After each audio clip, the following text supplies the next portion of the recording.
Iyan o.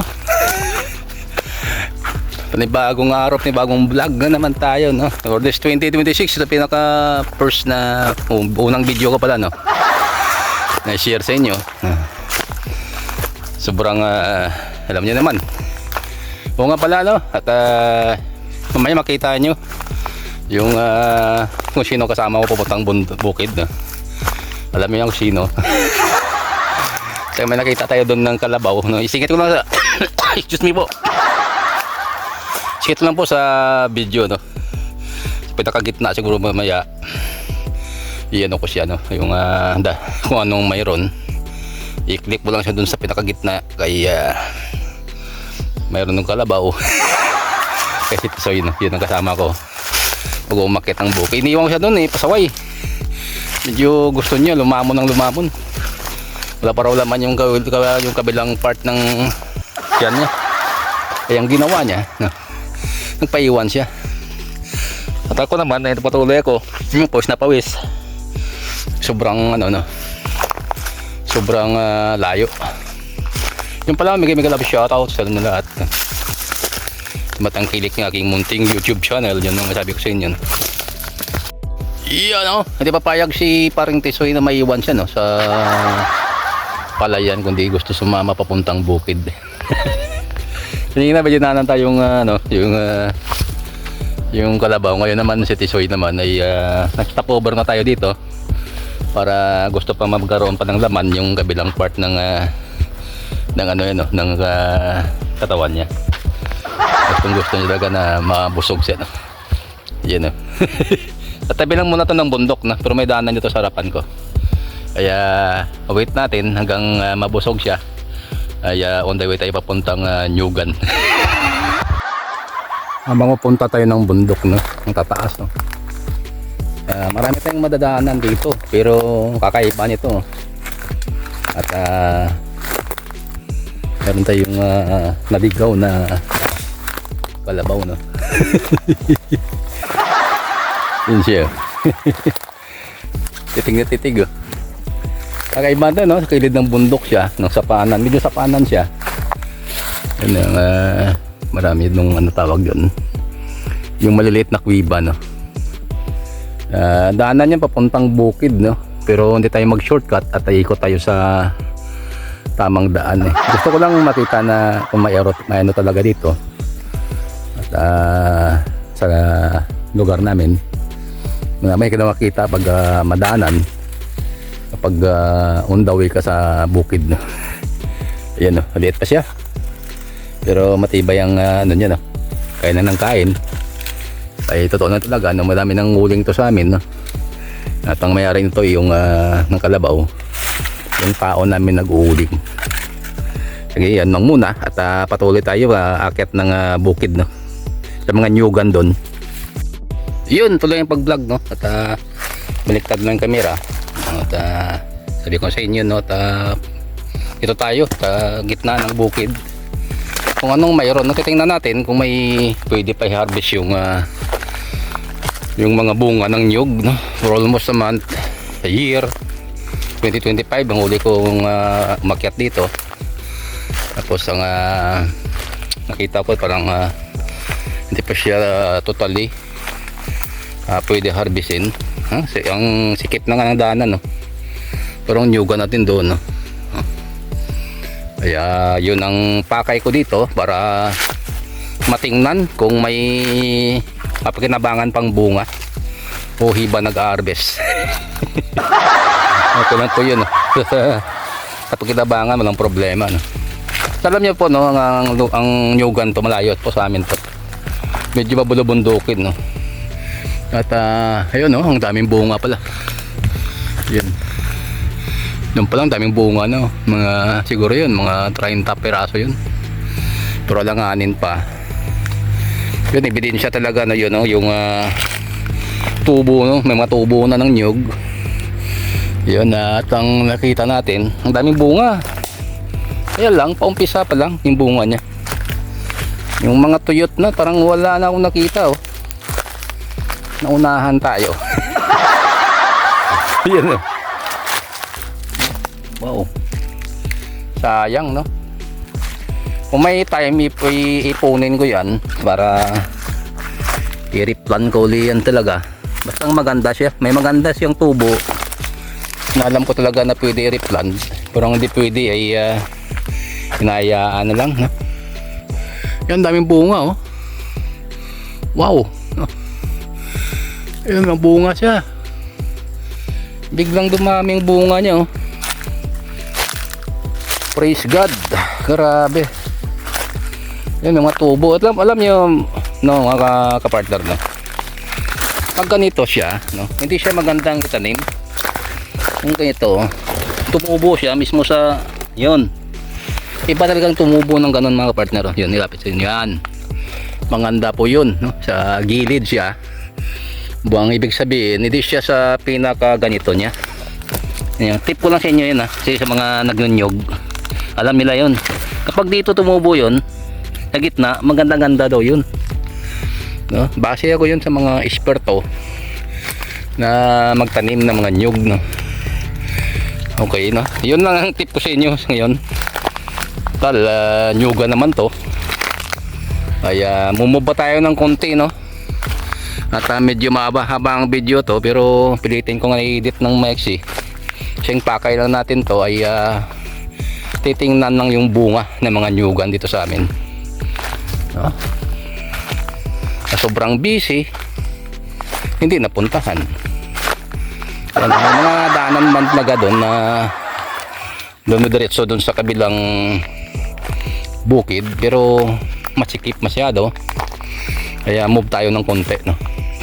At titingnan rin natin may kahoy ito, may kahoy na uulingin o may kahoy na mga tuyot na pwede igatong. Tsak talaga marami. Ang kapuno na siniguila, tingnan ko rin kung okay pa.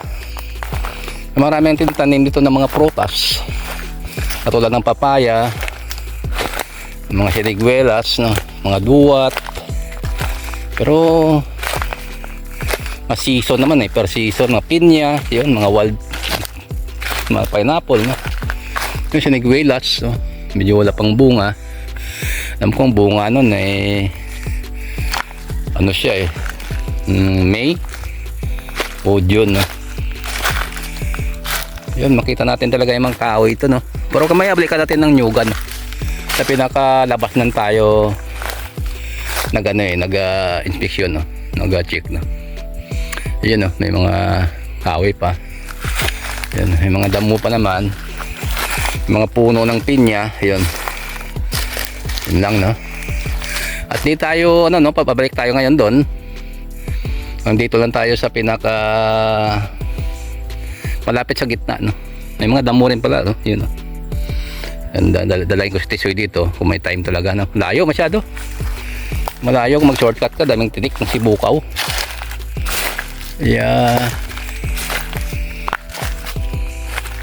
Nakita naman nyo talaga no? Ng puro sibukaw na lang, may matinik na kahoy. Yun ang masagupa mo talaga. Ang istisoy, sobrang laki na sobrang laki na yung alaga ko yun. Hindi siya pwede na padaanin mo dito sa sobrang masikip na mga puno ng sibukaw dito pala magasgasan na siya Yun, tinignan ko ng mga punong Dimilina no? Nagagawin ko talaga yung mga pag lumaki siya, yun na nagagawin niya mga pang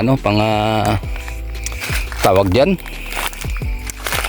pang 2x2 o 2x4, 2x3, mga ganun ba no? Pang bahay ayan na. Napasok tayo ng konti doon, sumabit pang sombrero ko sa puno ng bukaw. Grabing tama niya grabe yung pawis kong mga partner na puro sabit yung tinik sa ko sa katawan ko Grabe. Iba talaga pag masikip yung lugar na hindi nakatikim ng linis na. Yun although na dito tayo sa kalagitnaan na, pero naman nakikita ng mga tuyot na, pero maraming bunga siya. Ang daming bunga ng nyug to. Ayun ginaanan ng kopra Yun. Ang dami dinaanan ng kopra po yun. Muntik lang matumba ito yung nakarang bagyo. Puno na yan, tumagilid. Yun. Minsan lang ako nag-share dito. At ang karamihan doon sa Kaingin. Hindi ko pa nga na-share yung Kaingin kung anong mayroon doon ngayon. Kung nakikita ako papunta ng summer, iba na talaga. Sumabit na naman ako. Ayun. Iba talaga pag matangkad. Malaki na ng tubo ng nyug. Napabayaan. Anong talaga pag wala talaga yung ipag na pupunta ito sa bukid, hindi mo talaga ito makita. At pinadya talaga sa bukid nilagay. Ito may nahulog pa nga ewan ko kung gumagana pa to yung gata niya yung nagata niya to yung tao sinyo yun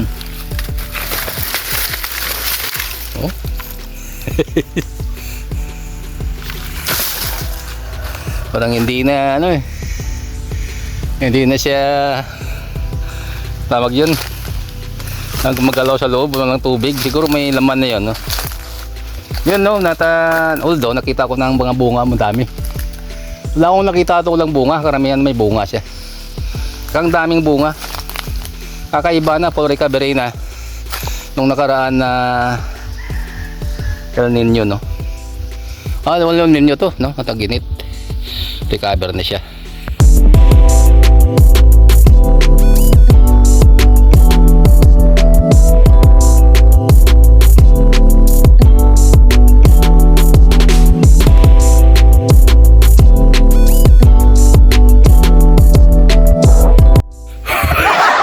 Maraming salamat sa lahat nakita natin yung ebidensya na mayroon talaga daming bunga. Wala akong masabi talaga Florica Berena yung nyugan sa bukid at wait lang tayo for the signal ng mga ngungupra sa amin dito.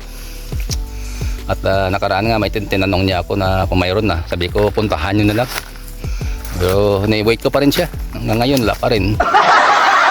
Ng December, January na ngayon wala pa rin sila. Alam ko mahal na ng kopra ngayon, pero yun lang masabi ko sa inyo sa lahat ng mga suporta ng aking munting YouTube channel na nagtaka kayo na minsan lang ako nag-long video at busy, basta busy ganun yun. Pero huwag kayong maglala ng short video ko, talagang siksik talaga siksik liglig nagsishare ako lagi sa inyo make sure lang naman short video. Salamat sa mga 4-digit viewers salamat sa inyo sa pagsuporta at kundi dahil sa inyo at hindi ko na-inspire para mag-share ng maraming video sa inyo at na-challenge ko mga baguhan, dikit lang kayo huwag kayong magalala, binabalikan ko kayo with the new subscriber dyan galing rin ako dyan sa inyo at tiyaga lang. Yun ang advice ko na kunting tiyaga lang makuha rin nyo yan, basta tuloy-tuloy lang ng pagdikit nyo, tuloy-tuloy lang ng pag-views nyo, tuloy-tuloy lang maggawa ng video at magulat lang kayo at andyan na kayo sa pinapangarap nyo yun lang abangan nyo mga next vlog ko at patuloy lang sa pagpanood at bigay love shoutout ulit sa inyo lahat at yun ang masabi ko sa inyo, pagpalain kayo lalo ng Panginoon natin ng buhay at mag-ingat kayo palagi at I love you all and see you for the next vlog.